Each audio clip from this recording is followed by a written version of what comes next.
Accidentally हे घोडे अण्णांच्या मार्गदर्शनातून या ठिकाणी आले आणि आमची संचालक मंडळाची मीटिंग झाली. अण्णांनी त्यामध्ये मार्गदर्शन केलं आणि त्या मीटिंगमध्ये असं ठरलं की आपण एक नवीन सुरुवात घोडे बाजाराची बारामतीमध्ये करूयात. हा नवीन एक सुरुवात होईल. ॲक्च्युली खरं सांगायचं म्हणलं ही परंपरा बारामतीची फार जुनी, ते लोकांना माहिती नाही. 1600 ते 1700 सालामध्ये छत्रपतींच्या काळापासून जी भीमथडी घोडे आपण मराठी फौजेमध्ये वापरले गेले, प्रामुख्याने भीमाकाठ, निराकाठ, कराकाठ ह्या पूर्वी हे गवता प्रदेश होते. इथं घोडे पायदास करून आपण फौजेला सप्लाय करायचो. महाराजांना आपण इथनं त्यावेळी घोडे पाठवायचो. त्याची पुनरावृत्ती इतक्या वर्षानंतर आता परत होईल की आता इथं घोडे येऊन लोकांना जे लागतील महाराष्ट्रात ते घोडे इथनं त्यांना सुविधा होईल. सारंगखेडा, मालेगाव किंवा राज्यातील 5 किंवा 6 जे घोड्यांचे बाजार आहेत, त्यानंतर आता बारामतीत देखील घोड्यांचा बाजार भरतोय. आजपासून या बाजाराला सुरुवात झालेली आहे. बारामतीतील घोडे बाजारात अनेक घोडे आलेले आहेत, अजूनही घोडे येत आहेत. माझ्याबरोबर बारामती बाजार समितीचे सभापती विनायक गावडे आहेत, माजी सभापती सुनील पवार यांचे सगळे संचालक आहेत. गावडे साहेब, नेमकी कशी सुरुवात झाली आणि अचानक घोडे बाजार कसा सुरू केला? काय झालं, आम्ही साधारणतः बारामती कृषी उत्पन्न बाजार समितीच्या सर्व संचालकांनी महाराष्ट्रामध्ये जे घोड्याचे बाजार भरतात त्याची माहिती घेतली आणि त्या माहितीमधून आम्हाला असं समजलं की ऑगस्ट, सप्टेंबर आणि ऑक्टोबर या महिन्यात राज्यातले काही 5-6 बाजार भरतात, त्यापैकी एकही बाजार या पिरियडला नसतो. त्यामध्ये रणजित अण्णा पवार जे आहेत त्यांनी मार्गदर्शन केलं आणि मग एक व्यापारी हे जवळजवळ 25 घोडे घेऊन हे पंजाबमधून, UP-मधून या ठिकाणी आलेले आहेत आणि मग त्या अनुषंगाने आम्ही तातडीची मीटिंग घेतली संचालक मंडळाची आणि मग तो निर्णय आम्ही घोडे बाजार चालू करण्याचा बारामतीमध्ये घेतला. हा घोडे बाजार सुरू करण्यामुळं बारामतीच्या जनावरांच्या बाजारपेठेला काही वेगळी ओळख निर्माण होईल असं वाटतं? हो, नक्कीच. कारण या अगोदर लोकनेते माननीय स्वर्गवासी अजितदादा पवार यांच्या संकल्पनेतून या ठिकाणी जुळोची नवीन उपबाजार जो तयार झाला, त्यामध्ये अगोदर जनावरांचा जो बाजार आहे त्यामध्ये गाई, म्हैशी, बैल, शेळ्या, मेंढ्या यांचा बाजार भरत होता आणि आत्ता हा बाजार 2 ते 3 महिने चालेल घोड्यांचा, असं आम्हाला खात्री आहे आणि त्यामुळं आर्थिक उलाढाल प्रचंड प्रमाणात होईल. कारण काल आणि आज या 2च दिवसात जवळजवळ 4 घोड्यांची विक्री या ठिकाणी झाली.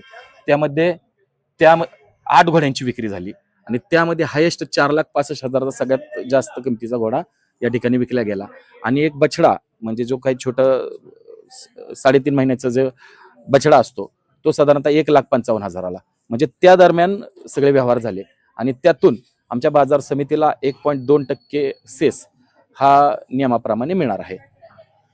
याच्यामुळं बारामतीच्या बाजार समितीला देखील उत्पन्न मिळेल, परंतु बारामतीची बाजारपेठ आणि अश्वप्रेमींची संख्या देखील वाढेल असं वाटतं? हो, नक्की वाढणार आहे. कारण आम्ही पाहिलं 2च दिवसात या ठिकाणी एवढेच 25 घोडे या ठिकाणी उपलब्ध असताना प्रचंड प्रमाणात अश्वप्रेमींची संख्या या ठिकाणी वाढलेली आहे. दिवसभर सकाळी अगदी 7 वाजल्यापासून ते संध्याकाळी 9-10 वाजेपर्यंत या ठिकाणी गर्दी राहते. लोक बघायला येत आहेत, परराज्यातून देखील लोक बघायला येत आहेत. इतर तालुक्यातून, इतर जिल्ह्यातून सुद्धा अनेक लोक या ठिकाणी घोडे बाजार बघायला येत आहेत. बारामतीची ओळख वेगवेगळ्या नवीन प्रयोगांसाठी आहे, सातत्यानं नवीन नवीन स्वीकारलं जातं. बारामतीचा जो घोडे बाजार आहे तोही असंच एक रूप घेईल का? निश्चितपणे घेईल. त्याचं कारण असं आहे की बारामतीचं पूर्वीचं जे नाव होतं ते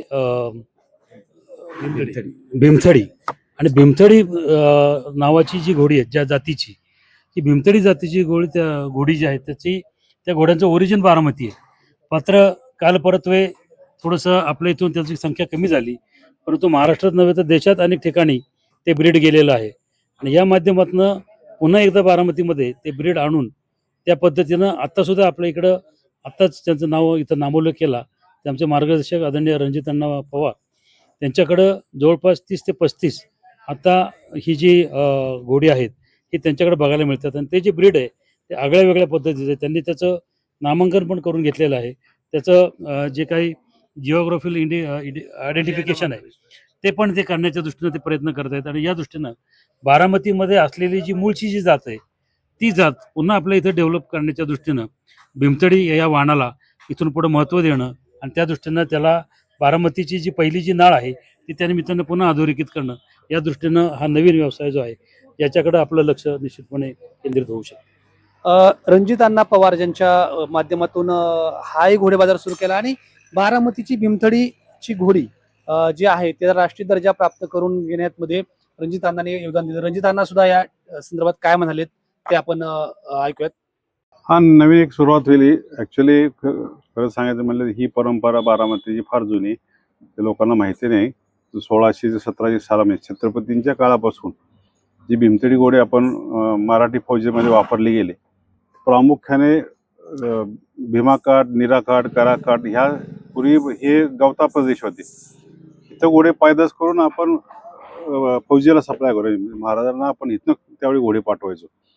त्याची पुनरावृत्ती इतक्या वर्षानंतर आता परत होईल की आता इथं घोडे येऊन लोकांना जे लागतील महाराष्ट्रात ते घोडे इथनं त्यांना सुविधा होईल. तर ते आणि बारामती तालुका जो आहे तो पूर्वी भीमथडी तालुका म्हणून नावाचं होतं. त्याच्यावरून त्या घोड्याला भीमथडी नाव पडलं होतं. त्यामुळे आता परत घोड्याची सुरुवात बारामतीला इतक्या वर्षानंतर घोडे आलेले, त्यामुळे उत्सुकता सगळ्यांना आहे. आणि जेवढे घोडाप्रेमी आहेत किंवा शेतकरी आहेत ज्यांना घोडा कुतूहल आहे किंवा जे वरातीसाठी वापरतात कमर्शियल पर्पज, त्यांना याचा फायदा होईल. ह्यामध्ये आता जे आले हा नुकरा आहे, म्हणजे पंजाबमधला नुकरा जात आहे की जो पांढरा आहे ते दाखल झालेत. मारवाडी घोडे येतील, काही काठेवाडी येतील. आम्ही अपेक्षा करतो की काही लोकांनी भीमथडी पण घोडे आहेत आणावेत, त्याची पण सुरुवात होईल. आम्ही काही लोकांना ते पण सांगू. पण ह्याच्यामध्ये हा काळ हा साधारण महाराष्ट्रात दुसरीकडे कुठला बाजार भरत नाही.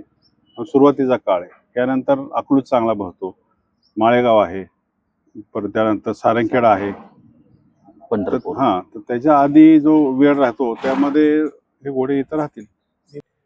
सगळ्यात महत्वाची गोष्ट अशी की बारामतीच्या भीमथडीची ओळख या देशामध्ये करण्यात जसं बारामतीचा उल्लेख आहे त्याचप्रमाणे आता बारामतीचा घोडे बाजार देखील बारामतीच्या शेती पंढरीला आधुनिक स्वरूप देण्यात यशस्वी होईल अशी आशा बारामतीच्या बाजार समितीला आहे.